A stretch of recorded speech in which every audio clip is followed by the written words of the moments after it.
Hello students, last class में हमने कुछ डेफिनेशंस पढ़ी थी। लॉजिकल इक्विवेलेंस, द्वैतता, ड्युअलिटी, पुनरावर्ती कथन, टोटोलॉजी और विरोधाभास कथन, कॉन्ट्राडिक्शन। और एक टॉपिक पढ़ा था एल्जेब्रा ऑफ स्टेटमेंट्स, जिसमें हमने पी क्यू आर कोई 3 स्टेटमेंट लिए थे और उनके लिए हमने प्रॉपर्टीज़ देखी थी। आज हम नेक्स्ट टॉपिक पढ़ने जा रहे हैं अपवर्जी अथवा, एक्सक्लूसिव और। क्या होता है, इसमें हम कोई 2 कथन लेते हैं P और Q, तब P और Q कथन का अपवर्जी अथवा निकालते हैं।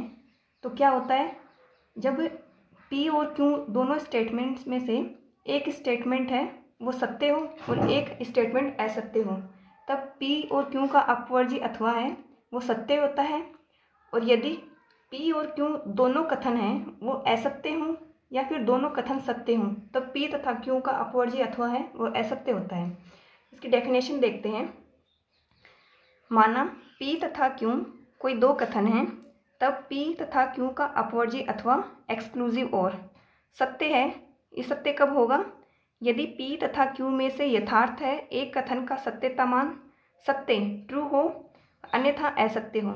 जब दोनों कथनों में से P तथा Q में से एक कथन सत्य हो और एक कथन असत्य हो, या तो P सत्य हो या फिर Q असत्य हो और इनमें से एक होना चाहिए असत्य, तब P और Q का एक्सक्लूसिव और है वो हमेशा सत्य होगा। सेकंड देखते हैं, यदि P तथा Q दोनों का सत्यता मान असत्य अथवा सत्य हो।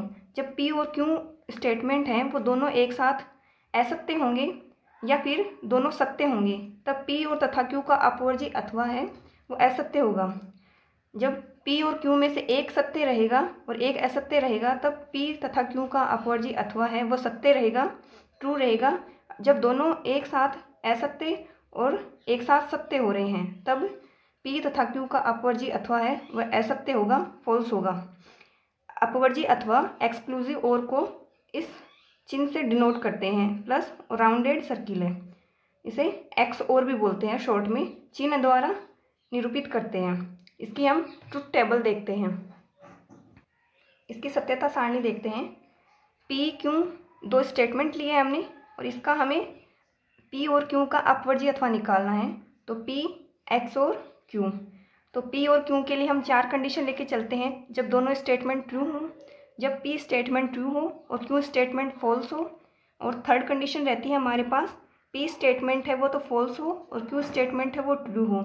और फोर्थ कंडीशन हमारे पास रहती है, जब दोनों स्टेटमेंट है वो दोनों क्या रहे, असत्य, तब इनका P X और Q देखते हैं। जब दोनों स्टेटमेंट ट्रू हैं, यानी कि जब दोनों कथन हैं वो एक साथ सत्य हो रहे हैं, तब P अपवर्जी अथवा का मान क्या रहेगा, फॉल्स रहेगा। और जब दोनों कथन एक साथ असत्य हो रहे हैं, तब भी P अपवर्जी अथवा P X और Q का मान है वो क्या रहेगा, फॉल्स रहेगा, असत्य रहेगा। और जब दोनों में से एक कथन सत्य हो रहा हो और एक कथन असत्य हो रहा हो, जब P कथन है वो ट्रू हो और Q कथन है वो फॉल्स हो, तब P X और Q का मान है वो क्या रहेगा, ट्रू रहेगा। और यहाँ क्या हो रहा है, एक कथन असत्य और एक कथन सत्य, तब भी इसका मान क्या रहेगा, ट्रू रहेगा। जब कथन P है वो फॉल्स है और कथन Q वो है ट्रू है, तब P X और Q का मान है वो ट्रू रहेगा। ठीक है, अब नेक्स्ट टॉपिक देखते हैं हम, सहप्रतिबंध कथन का प्रतिलोम, विलोम तथा प्रतिस्थिति, inverse, converse and contrapositon of conditional statement. हमने कंडीशनल स्टेटमेंट देखे थे, उसका हमें प्रतिलोम निकालना है, विलोम निकालना है और प्रतिस्थिति। तो हम देखते हैं, सहप्रतिबंध कथन है उसको हमने पीछे एक टॉपिक पढ़ा था, तर्क संगत संयोजक, लॉजिकल कनेक्टिव्स में, उसमें हमने सहप्रतिबंध कथन को पढ़ा था। क्या होता है, if P then Q, P implies Q को हम क्या बोलते हैं, सहप्रतिबंध कथन है। तो इसका हमें प्रतिलोम, विलोम और प्रतिस्थिति निकालनी है। देखिए इसमें, यदि P तथा Q कोई 2 कथन है तथा P इम्प्लाइज Q एक सहप्रतिबंध कथन है, तो सहप्रतिबंध कथन P इम्प्लाइज Q का प्रतिलोम क्या होगा, इनवर्स। जब ये P स्टेटमेंट है और Q स्टेटमेंट है, इनके हम आगे नेगेशन लगा दें, इनका नेगेशन कर दें, तो P इम्प्लाइज Q स्टेटमेंट है उसका हमें प्रतिलोम इन्वर्स प्राप्त होगा। Negation P implies negation Q। और इसी सहप्रतिबंध कथन P इम्प्लाइज Q का विलोम कब प्राप्त होगा हमें? विलोम कन्वर्स। जब ये Q स्टेटमेंट है इसको हम पहले लिख दें और P स्टेटमेंट है इसको हम बाद में लिख दें। P इम्प्लाइज Q का विलोम कन्वर्स होगा Q इम्प्लाइज P। और सहप्रतिबंध कथन P इम्प्लाइज Q का कॉन्ट्रापोजिशन या प्रतिस्थिति क्या होगी? जब इस P स्टेटमेंट है और इम्प्लाइज Q है, इसका हम विलोम भी कर दें और प्रतिलोम भी कर दें, तो हमारे पास इसकी कॉन्ट्रापोजिशन आएगी negation Q implies negation P। तो ये हमारे पास सहप्रतिबंध कथन है, उसका प्रतिलोम, विलोम और प्रतिस्थिति आ गए हैं। अब इनकी हम सत्यता सारणी देखते हैं। P Q दो स्टेटमेंट लेके चल रहे हैं, हमें इनका प्रतिलोम, विलोम और प्रतिस्थिति निकालनी है। तो हम नेगेशन P लेके चलेंगे, इनका नेगेशन Q लेके चलेंगे। P इम्प्लाइज Q ये चाहिए होगा, negation P implies negation Q।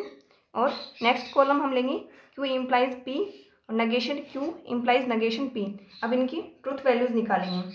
P और Q हमारे पास दो स्टेटमेंट है, इनके लिए हम 4 कंडीशन लेंगे। जब दोनों स्टेटमेंट ट्रू हो, जब P स्टेटमेंट ट्रू हो और Q स्टेटमेंट फॉल्स हो, जब स्टेटमेंट P है वो फॉल्स रहेगा और Q स्टेटमेंट ट्रू रहेगा। और फोर्थ कंडीशन हमारे पास आएगी जब P और Q दोनों स्टेटमेंट हैं वो फॉल्स रहें। तब इनका नेगेशन P क्या आएगा हमारे पास? जब P स्टेटमेंट ट्रू है तो नेगेशन P फॉल्स रहेगा। जब P स्टेटमेंट है वो ट्रू है तब इसका नेगेशन P है वो फॉल्स रहेगा। जब स्टेटमेंट P है वो फॉल्स है तो नेगेशन P है वो ट्रू रहेगा। जब स्टेटमेंट P फॉल्स है तब भी इसका नेगेशन है वो क्या रहेगा? ट्रू रहेगा। अब नेगेशन Q निकालते हैं, ये हमारा Q स्टेटमेंट है। जब Q स्टेटमेंट ट्रू है तो इसका नेगेशन फॉल्स, जब स्टेटमेंट Q है वो फॉल्स है तो इसका नेगेशन ट्रू रहेगा। जब स्टेटमेंट Q है वो ट्रू है तो इसका नेगेशन फॉल्स रहेगा। जब स्टेटमेंट Q फॉल्स है तब इसका नेगेशन ट्रू रहेगा। अब हमें P इम्प्लाइज Q निकालना है। तो P इम्प्लाइज Q क्या होता है? जब P और Q दोनों कथन हैं वो ट्रू रहें तब तो हमारे पास P इम्प्लाइज Q की ट्रूथ वैल्यू आएगी T ट्रू रहेगी। जब दोनों कथन फॉल्स हैं, असत्य हैं, तब भी हमारे पास P इम्प्लाइज Q की वैल्यू है वो फॉल्स रहेगी। जब कथन P है वो ट्रू रहे और कथन Q है वो फॉल्स रहे तब P इम्प्लाइज Q की वैल्यू क्या रहती है? फॉल्स रहती है। और जब कथन P है वो फॉल्स रहे और कथन Q है वो ट्रू रहे तब इसकी वैल्यू रहती है ट्रू। तो ये हमने पीछे इसकी ट्रूथ टेबल पढ़ी थी, वैसे ही हम इसमें कर रहे हैं। जब स्टेटमेंट दोनों ट्रू हैं तब P इम्प्लाइज Q की वैल्यू ट्रू रहेगी। जब स्टेटमेंट P ट्रू है, स्टेटमेंट Q फॉल्स है तब P इम्प्लाइज Q की वैल्यू वो फॉल्स रहेगी। जब स्टेटमेंट P फॉल्स है और स्टेटमेंट Q है वो ट्रू है तब P इम्प्लाइज Q की वैल्यू है वो ट्रू रहेगी। जब दोनों स्टेटमेंट फॉल्स हैं तो P इम्प्लाइज Q है उसकी वैल्यू क्या रहेगी? ट्रू रहेगी। अब हम निकाल रहे हैं negation P implies negation Q। Negation P है और इम्प्लाइज कर रहे हैं नेगेशन Q। जब दोनों स्टेटमेंट फॉल्स हैं तब negation P implies negation Q की वैल्यू ट्रू रहेगी। जब नेगेशन P फॉल्स है और नेगेशन Q है वो ट्रू है तब negation P implies negation Q है वो भी ट्रू रहेगा। जब स्टेटमेंट नेगेशन P है वो ट्रू है और नेगेशन Q है वो फॉल्स है तो negation P implies negation Q है उसकी ट्रूथ वैल्यू है वो रहेगी फॉल्स। जब दोनों स्टेटमेंट नेगेशन P और नेगेशन Q वो दोनों ट्रू हो जाएं तो negation P implies negation Q है इसकी वैल्यू रहेगी ट्रू। अब हमें फाइंड आउट करना है Q implies P। Q implies P जब दोनों स्टेटमेंट ट्रू है तब Q इम्प्लाइज P है वो ट्रू रहेगा। जब स्टेटमेंट Q है वो फॉल्स है और P स्टेटमेंट है वो ट्रू है तब Q इम्प्लाइज P है उसकी ट्रूथ वैल्यू रहेगी T। जब Q स्टेटमेंट है वो ट्रू है और P स्टेटमेंट फॉल्स है तो Q इम्प्लाइज P है इसकी वैल्यू क्या रहेगी? फॉल्स रहेगी। जब दोनों स्टेटमेंट फॉल्स हो जाए तब भी इसकी वैल्यू क्या रहेगी? ट्रू रहेगी। अब हम negation Q implies negation P निकाल रहे हैं। Negation Q implies negation P। जब दोनों स्टेटमेंट फॉल्स हैं तो negation Q implies negation P है इसकी वैल्यू ट्रू रहेगी। जब नेगेशन Q वो ट्रू है और नेगेशन P है वो फॉल्स है तब हमारे पास negation Q implies negation P है इसकी वैल्यू रहेगी फॉल्स।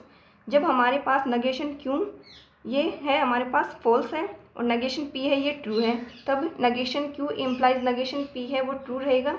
और जब हमारे पास नेगेशन क्यू है वो ट्रू है और नेगेशन पी है वो भी ट्रू है, तो इन दोनों कंडीशन में हमारे पास negation Q implies negation P है, इसकी वैल्यू ट्रू रहेगी।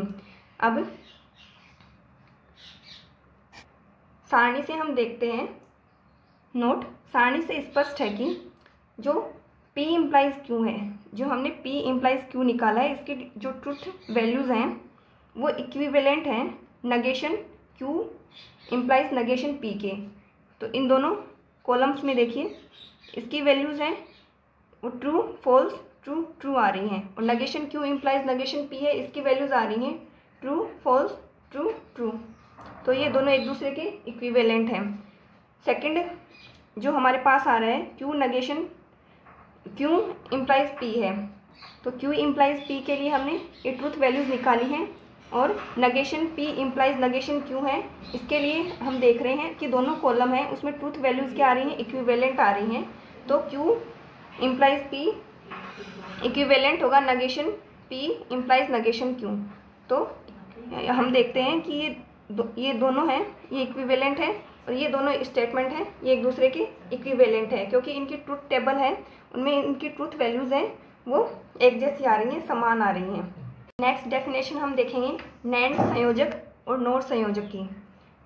नैंड संयोजक क्या होता है, नैंड कनेक्टिव्स। ये नैंड है वो दो शब्दों से मिलकर बना हुआ है। इसकी डेफिनेशन में हम देखते हैं शब्द NAND शब्दों नोट तथा एंड से मिलकर बना हुआ है, जहाँ नोट से तात्पर्य निषेध नेगेशन से है, इसका सिंबल हम यूज़ में लेते हैं, तथा एंड से तात्पर्य संयोजन से है, कंजक्शन से, इसके लिए हम सिंबल ये वाला यूज़ में लेते हैं। तो नैंड संयोजक है वो दो शब्दों से मिलकर बना है, नोट से और एंड से, और जिसमें ये एन है ये नोट से लिया गया है। तो इसकी डेफिनेशन क्या हुई, एंड का निषेध है वो नैंड संयोजक कहलाता है। जो हम P और Q स्टेटमेंट देखेंगे उनका नैंड संयोजक है वो P और Q स्टेटमेंट है उनका एंड करेंगे और उनका नेगेशन करेंगे उसके इक्वल। इसके लिए हम प्रतीक ये यूज़ में लेते हैं। हमारे पास एंड के लिए सिंबल होता है ये वाला, और इसके लाइन कर देते हैं, तो ये नैंड संयोजक का सिंबल हो जाता है। तो P और Q स्टेटमेंट लेके चल रहे हैं, उनका नैंड कनेक्टिव है वो इक्विवेलेंट होता है। P और Q है उन दोनों स्टेटमेंट का हम कंजक्शन निकालेंगे और उसका नेगेशन करेंगे, ठीक है। नेक्स्ट हम पढ़ते हैं नोर संयोजक, नोर कनेक्टिव्स। तो नोर है वो भी दो शब्दों से मिलकर बना हुआ है, शब्द नोर शब्दों नोट तथा और से मिलकर बना हुआ है, जहाँ नोट से तात्पर्य क्या रहेगा, निषेध से, और से तात्पर्य रहेगा वियोजन डिस्जंक्शन से। जहाँ नोट से तात्पर्य क्या है, निषेध से है, और निषेध के लिए हम सिंबल यूज़ में ले रहे हैं ये वाला, और से तात्पर्य रहेगा वियोजन से डिस्जंक्शन से, तो इसके लिए हम सिंबल ये वाला यूज़ में लेते हैं। तो हमारे पास डेफिनेशन क्या आएगी, और का निषेध है, इसका नेगेशन है वो क्या कहलाएगा, नोर संयोजक कहलाता है। इसके लिए हम सिंबल ये वाला यूज़ में लेते हैं, और के लिए हम सिंबल ये वाला यूज़ में लेते हैं। तो इसके लिए ये वाला P और Q दो स्टेटमेंट है, तो P नोर Q ये इक्विवेलेंट होगा P और Q के नेगेशन की। तो इनकी हम सत्यता सारणी देखते हैं। सबसे पहले हम देखते हैं नैंड संयोजक के लिए P और Q दो स्टेटमेंट लेके चल रहे हैं, और नैंड संयोजक में क्या करते हैं, P और Q जो स्टेटमेंट है उनका हम कंजक्शन लेते हैं, फिर उसका नेगेशन करते हैं, तो हमारे पास P नैंड Q आता है। तो P और Q स्टेटमेंट के लिए हम चार कंडीशन लेके चलेंगे, जब दोनों स्टेटमेंट ट्रू हैं, जब दोनों स्टेटमेंट फॉल्स हैं, जब P स्टेटमेंट ट्रू रहे और Q स्टेटमेंट फॉल्स, और P स्टेटमेंट फॉल्स रहे और Q स्टेटमेंट है वो ट्रू रहे, तब हम निकालते हैं P एंड Q। जब दोनों स्टेटमेंट ट्रू हैं तो इसकी ट्रूथ वैल्यू ट्रू रहेगी। जब P स्टेटमेंट है वो ट्रू है, Q स्टेटमेंट फॉल्स है, तब P एंड Q है वो फॉल्स रहेगा। जब P स्टेटमेंट है वो फॉल्स है, Q स्टेटमेंट ट्रू है, तब P एंड Q है वो फॉल्स रहेगा। जब दोनों स्टेटमेंट फॉल्स हैं तब P एंड Q है वो भी फॉल्स रहेगा। इसका हम नेगेशन लेके चल रहे हैं। जब P एंड Q है वो ट्रू है तो इसका नेगेशन है वो फॉल्स होगा। जब P एंड Q है वो फॉल्स है तब इसकी ट्रूथ वैल्यू नेगेशन के लिए ट्रू रहेगी। जब P एंड Q फॉल्स है तो इसका नेगेशन है वो ट्रू रहेगा। P एंड Q जब फॉल्स है तब भी ये क्या रहेगा, ट्रू रहेगा। तो ये हमारे पास इक्विवेलेंट है P नैंड Q के, तो ये P नैंड Q के लिए हमारे पास ट्रूथ टेबल आ गई है। नेक्स्ट हम देखते हैं नोर कनेक्टिव के लिए। इसमें भी हम पी और क्यू स्टेटमेंट है उसके लिए 4 कंडीशन लेके चलेंगे। सिमिलरली वही कंडीशन रहेंगी, इसके लिए हम पी और क्यू निकालेंगे। तो जब दोनों स्टेटमेंट ट्रू है तो पी और क्यू है उसकी ट्रूथ वैल्यू ट्रू रहेगी। जब पी स्टेटमेंट ट्रू है और क्यू स्टेटमेंट फॉल्स है तब पी और क्यू है उसकी वैल्यू रहेगी ट्रू। जब स्टेटमेंट पी है वो तो फॉल्स है और जब स्टेटमेंट क्यू है वो ट्रू है तब पी और क्यू है उसकी ट्रूथ वैल्यू रहेगी ट्रू। जब दोनों स्टेटमेंट हैं वो फॉल्स हो जाएं तो पी और क्यू है उसकी ट्रूथ वैल्यू फॉल्स आएगी। अब इसका नोर कनेक्टिव में इसका हमें नेगेशन करना है पी और क्यू का। तो ट्रू का नेगेशन क्या रहेगा, फॉल्स आएगा, और ट्रू का नेगेशन फॉल्स हो गया, फिर से ट्रू का नेगेशन फॉल्स आ गया और फॉल्स का नेगेशन ट्रू रहेगा। और ये नेगेशन पी और क्यू है ये इक्विवेलेंट होता है पी नोर क्यू के। तो हमारे पास ये पी नोर क्यू की ट्रूथ टेबल आ गई है। आज के लिए बस इतना ही। नेक्स्ट क्लास में हम इसके एग्जाम्पल करेंगे। Thank you.